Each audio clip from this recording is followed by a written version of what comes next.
શું તમને ખબર છે સરગવાને સુપરફૂડ કેમ કહેવામાં આવે છે?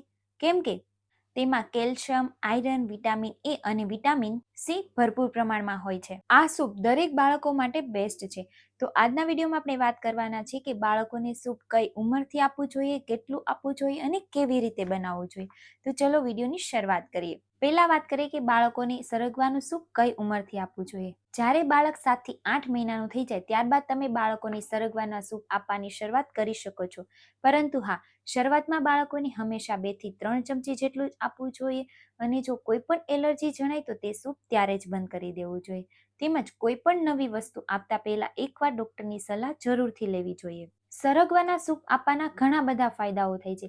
આ સૂપ આપવાથી બાળકોની ઇમ્યુનિટી ખૂબ જ સારી રીતે મજબૂત બને છે. તેમજ સરગવામાં ભરપૂર પ્રમાણમાં કેલ્શિયમ હોવાથી બાળકોના હાડકોનો વિકાસ પણ ખૂબ સારી રીતે થાય છે. સરગવામાં વિટામિન એ હોય છે જે બાળકોના આંખોના વિકાસ માટે ખૂબ જ સારું છે. તેમજ આ સૂપ ખૂબ જ હળવું હોય છે જેનાથી બાળકોનું પાચન પણ ખૂબ સારું એવું રહે છે. તેમજ જો તમારા બાળકોમાં લોહીની ઉણપ હોય તો સરગવાનું સૂપ બાળકો માટે બેસ્ટ છે. કેમ કે સરગવામાં આયર્ન હોવાથી લોહીની જરૂરિયાત પૂરી પાડવામાં ખૂબ સારી રીતે મદદ કરે છે. તેમજ તેમાં વિટામિન અને મિનરલ્સ હોવાથી બાળકોના વિકાસ પણ ખૂબ સારી રીતે થાય છે અને બાળકોના વિકાસમાં જે જરૂરી પોષક તત્વો જોઈએ છે તે સરગવાના સૂપમાં મળી રહે છે.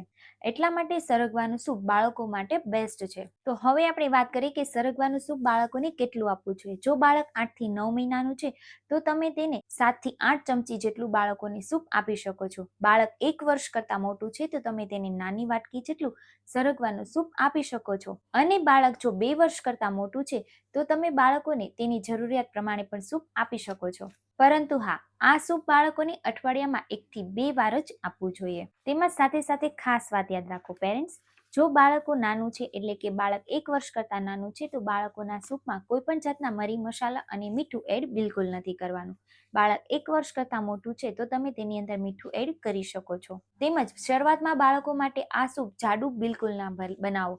એકદમ સ્મૂથ અને પતલી પ્યુરીની જેમ જ બનાવવું જોઈએ. તેમજ જો બાળકોને કોઈ પણ એલર્જી જણાય, બાળકોને વારંવાર ઉલટી થાય, બાળકોને ઝાડા થઈ જાય તો આ સૂપ ત્યારે જ બંધ કરી દેવું જોઈએ અને તમારા ડોક્ટરની સલાહ જરૂરથી લેવી જોઈએ. તો હવે આપણે વાત કરીએ કે સરગવાનું સૂપ કઈ રીતે બનાવવું. એ માટે 1 થી 2 ચમચી જેટલી મગની દાળ, 1 ટમેટું અને 3 થી 4 સિંગ જેટલો સરગવો લઈ લેવાનો છે.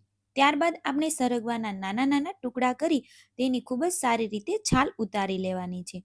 તો આપણે બધા સરગવાની છાલ ઉતારી તેના નાના નાના ટુકડા કરી લઈશું. તો આપણે બધા સરગવાના નાના ટુકડા કરી લીધા છે અને આપણે ટમેટાના પણ નાના કટકા કરી લેવાના છે અને મગની દાળ 1 થી 2 કલાક પહેલા પલાળી દેવાની છે. હવે આપણે એક કુકરની અંદર કટકા કરેલો સરગવો તેમજ મગની દાળ અને ટમેટા એડ કરી દેવાના છે.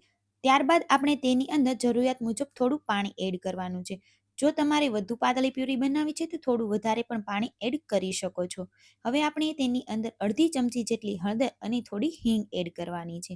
જો તમારું બાળક 1 વર્ષ કરતા નાનું છે તો તેની અંદર મીઠું એડ નથી કરવાનું અને જો બાળક 1 વર્ષ કરતા મોટું છે તો આપણે તેની અંદર મીઠું એડ કરી શકીએ છીએ. આપણે હવે કુકરની 4 થી 5 સીટી કરી લેવાની છે. હવે આપણો સરગવો, મગની દાળ અને ટમેટા ખૂબ જ સારી રીતે બફાઈ ગયા છે. છતાં પણ આપણે એકવાર ચેક કરી લેવું કે મગની દાળ સારી રીતે રંધાઈ ગઈ છે કે નહીં. ત્યારબાદ આપણે કોઈ પણ વસ્તુથી આ બધું ખૂબ જ સારી રીતે મેશ કરી લેવાનું છે. તો આપણે આ બધું ખૂબ જ સારી રીતે મેશ કરી લીધું છે. હવે આપણે આ સૂપને એક પતલી છાણીથી છાણી લેવાનું છે. તેને પણ ચમચી વડે તમે આ રીતે કરીને ખૂબ જ સારી રીતે છાણી લો. જો આપણું સૂપ રેડી થઈ ગયું છે અને ખૂબ જ સારી રીતે એકદમ પતલી પ્યુરીની જેમ છાણી લીધું છે. હવે આપણે ફરીથી ગેસ ઉપર એક પેન મૂકવાનું છે. તેની અંદર અડધી ચમચી જેટલું ઘી એડ કરવાનું છે.